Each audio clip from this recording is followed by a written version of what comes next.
안녕하십니까. 사랑, 대화가 필요해. 연애와 소통. 오늘 그 첫 번째 소주제. 이렇게 닮은 듯 다른 사랑하는 연인의 소통입니다. 남이 님이 되는 것은 님이 남이기 때문입니다.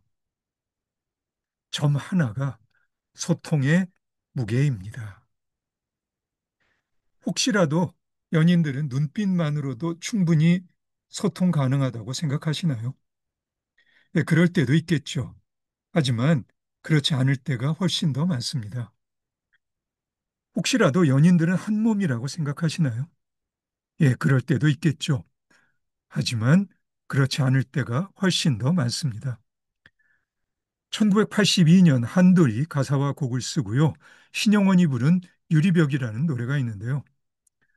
우정도 사랑도 유리벽 안에 놓여 있는데 모두가 모른 척 한다는 가사입니다. 그렇습니다. 연인이라도 서로를 가로막고 있는 벽을 느낄 때가 있죠. 노래에서는 그 벽을 유리벽이라 했습니다. 그런데 유리벽의 미덕은 투명한 유리벽을 통해 연인들이 서로 다름을 볼 수 있다는 점입니다. 이 점이 중요합니다. 아무리 연인이라도 내가 아닙니다. 이것은 100번 강조해도 지나치지 않을 중요한 사실이죠. 단지 일부러 자신을 가리려 하지 않는다면 연인들은 적어도 서로 다름을 볼 수 있습니다. 다른 것은 틀린 것이 아니죠. 단지 다른 것일 뿐입니다. 소통은 서로 다름을 확인하는 일이고요. 억지로 같음을 확인하려는 연인들의 마음을 이해 못하는 것은 아니지만 바로 그 마음이 연인들 사이에 보이지 않는 벽을 만들게 되죠. 2009년 미국의 마크 웨비 감독한 500일의 썸머란 영화가 있습니다. 톰이라는 남자가 썸머라는 여자를 만나 나름 1년 남짓 연애를 하다가 차이는 이야기입니다. 500일째 되는 날 어텀이라는 여자를 만나 어쩌면 다시 썸을 타게 될지도 모르겠지만 별다른 반성이 없다면 또 톰은 또 차이게 될 겁니다. 톰과 썸머가 만나던 날들이 무작위로 왔다 갔다 하며 진행되던 영화가 끝날 때 화면에 뜬 1이라는 숫자는 썸머와의 첫째 날이거나 어텀과의 첫째 날이라는 의미도 있겠지만 도로 원위치라는 의미도 있습니다. 도대체 반성이라고는 모르는 톰의 원위치입니다. 1이 어떤 날일지는 관객에게 달려 있습니다. 혹시 톰의 문제가 보이시는지요? 톰의 문제는 내 생각입니다만 연애의 중심에 항상 자기를 놓고 있는 것입니다. 하지만 썸머도 중심 아닌가요? 세상의 모든 사람들이 저마다 자기 삶의 중심이라는 단순한 사실을 연애하다 보면 자칫 놓치게 되죠. 그래서 당연한 듯 자신이 좋아하는 음악이나 자신의 관심 분야를 연인에게 덮어 씌우려고 합니다. 자신이 썸머의 삶의 중심이 될 거라는 톰의 기대는 안타깝게도 많은 연인들의 현실입니다. 만일 톰이 자신이 어텀에게 다가가 말을 걸음으로써 썸이 시작되었다고 생각한다면 일은 원 위치를 의미합니다. 어텀이 윈터가 되고 윈터는 다시 스프링이 되겠죠. 하지만 어떤가요? 말은 톰이 먼저 건넸더라도 결국 어텀이 톰과 커피 한 잔 하려고 결심함으로써 썸이 시작된 것 아닌가요?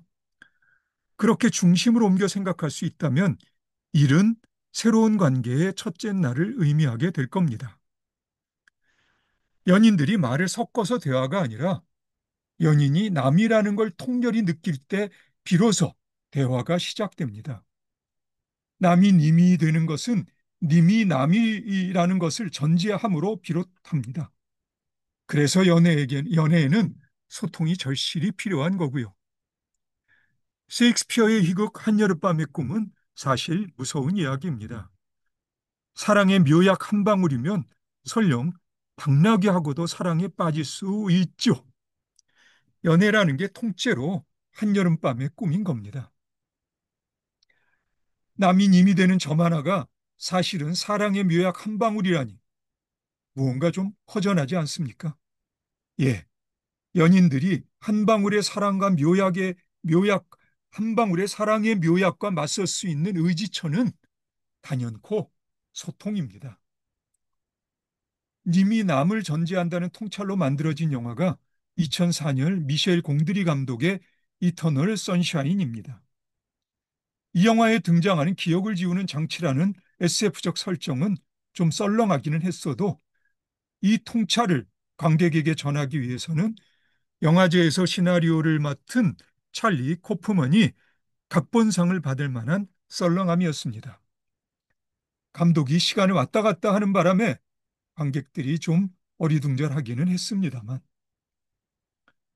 소극적인 남자 조엘이 적극적인 여자 클레멘타인을 만납니다. 서로의 첫인상이 좋아 잠시 썸을 타고는 곧 연인이 되죠. 하지만 시간이 지나면서 조엘은 클레멘타인이 너무 방만하다고 생각하고 클레멘타인은 조엘이 너무 심심하다고 생각하기 시작합니다. 그러다가 말다툼이 시작되고요. 급기야 둘 다 기억을 지우게 되죠. 기억을 지워 서로 모르는 사람이 되었지만 두 사람은 다시 만나 또 썸을 탑니다. 그렇지만 두 사람이 기억을 지우면서 서로에 대해 했던 말들이 담긴 테이프가 남아 있었어요. 기억을 지우는 회사에서 일하던 직원이 이 테이프를 두 사람에게 보내면서 큰 사건이 터지고요. 이제 썸이 다시 시작되려는 판국에 연애가 끝날 때나 들을 수 있는 말들을 서로의 연인에게서 들었으니 보통 당황스러운 사태가 아니겠죠. 두 사람은 다시 헤어지기로 합니다. 누구라도 경험할 수 있는 일이겠지만 처음 만났을 때는 상대방의 방만함이 따뜻함으로 심심함이 사려 깊음으로 보일 수 있습니다. 어쩌면 처음이기 때문에 마음의 선입견이 없는 상태에서 상대방의 내면을 그대로 꿰뚫어 볼 수 있었는지도 모릅니다. 이 작품의 원제가 Eternal Sunshine of the Spotless Mind입니다. 거칠게 번역하자면 티끌 하나 없는 마음에 비치는 영원한 햇빛이란 뜻입니다. 하지만 점점 연인 관계로 진행됨에 따라 소유욕과 책임 전가 등 그늘진 마음의 작용으로 연인의 내면을 부정적인 쪽으로 왜곡하기 시작하죠. 무엇보다도 심각한 것은 이제 더 이상 처음 만났을 때 느꼈던 동질감을 느끼지 못한다는 점입니다. 심지어 연인을 낯선 타인으로 느끼기 시작합니다. 낯선 타인이라는 이 느낌이 이터널 선샤인이 받은 각본상의 무게를 책임지게 됩니다. 다시 영화로 돌아가면 먼저 클레멘타인의 테이프를 두 사람이 듣습니다. 그런 후 사과하러 조엘의 집에 온 클레멘타인이 조엘의 테이프를 듣게 되죠. 자신들 연애에 비참한 종말을 미리 엿본 두 사람은 헤어질 수밖에 없다는데 동의하고요. 그러나 방문을 나서는 클레멘타인을 조엘이 불현듯 뒤따라가면서 다시 시작하자고 붙잡고요. 과연 그럴 수 있을까 주저하는 클레멘타인에게 조심스럽게 오케이라며 안심을 주는 미소를 날립니다. 이렇게 조엘과 클레멘타인이 서로를 마주보며 웃는 모습으로 영화는 끝납니다. 처음 이 영화를 볼 때 나는 조엘의 오케이가 슬펐어요. 실인즉 오케이가 아니었기 때문이죠. 사실 이 장면 앞 클라이맥스쯤 되는 지점에서 기억 지우는 기계가 조엘의 기억을 지울 때 지워져가는 기억의 끝을 붙잡고 조엘은 두려워하는 클레멘타인에게 어쩔 도리가 없으니 그냥 이 순간을 즐깁시다 라고 말하거든요. 사랑이 시작될 때 햇순처럼 여린 마음으로 사랑이 끝날 때 갈라진 나무 등거를 미리 봐버린 연인들이 웃으며 짓게 될 표정이란 게 도대체 어땠겠어요? 나에게는 참으로 어설픈 오케이였습니다. 그런데 이 영화의 끝장면을 한 번 더 보았을 때 처음에 듣지 못했던 대사가 들렸습니다. 조엘이 클레멘타인을 따라 나서기 직전 그냥 자포자기적인 마음으로 듣고 있던 테이프에서 흘러나온 한 단어, 그것이 타인, 스트레인저였습니다. 여자를 낯선 타인으로 느끼게 된 남자의 괴로운 심정이었겠지만 지금 조엘에게 그 단어는 구원이었습니다. 그 순간 조엘의 눈에 일순간 통찰의 빛이 반짝이고 조엘은 클레멘타인을 따라 나가 조심스럽지만 단호하게 오케이를 외친 겁니다. 네, 이터널 선샤인에서 조엘과 클레멘타인의 문제는 서로를 타인으로 보지 못한 데서 비롯됩니다. 서로를 타인으로 볼 때에는 아무런 문제가 없었죠. 연애가 시작되면서 사랑이라는 감정에 이런저런 생각들과 헛된 기대들로 인해 오점이 찍히기 시작합니다. 저작거리 인간들이 사랑이라는 달콤한 꿀값으로 치러야 할 대가입니다. 어쩔 수 없습니다. 이제 연인들이 감당해내야 할 본격적인 도전이 시작되는 겁니다. 이 도전의 출발점이 바로 연인은 타인이라는 뼈저린 통찰이겠죠. 다시 한번 강조하거니와 연인은 남입니다. 내 생각으로 연인의 생각을 규정짓지 않기를 바랍니다. 나의 취향으로 연인의 취향을 규정짓지 않기를 바랍니다. 나의 희망으로 연인의 희망을 규정짓지 않기를 바랍니다. 나의 고통으로 연인의 고통을 규정짓지 않기를 바랍니다. 나의 기쁨으로 연인의 기쁨을 규정짓지 않기를 바랍니다. 나라는 존재로 연인의 존재를 규정짓지 않기를 바랍니다. 계속할까요? 네, 얼마든지 계속할 수 있습니다. 남의, 남의 점이 하나 사라질 때 님이 됩니다. 그 점을 사라지게 하는 역할이 바로 소통입니다. 남이 남으로 있으면서도 님이 될 수 있는 신락 같은 희망이 바로 소통입니다. 그렇지 않나요? 이것이 처음 이터널 선샤인을 볼 때 느꼈던 어설픈 오케이였고요. 두 번째 볼 때 느꼈던 조심스러운 희망의 오케이였던 겁니다. 물론 연인이 남인 걸 알고 소통이 희망인 걸 알아도 절망적인 경우들이 있습니다. 2014년 이탈리아 사베리오 코스탄조 감독이 만든 영화 헝그리 하트는 참으로 대책 없는 이야기입니다. 두 젊은이가 열정적으로 사랑하고 결혼합니다. 예기치 않았던 임신과 출산은 두 사람 사이에 유아식에 대한 커다란 견해 차이가 있다는 걸 경고 없이 드러냅니다.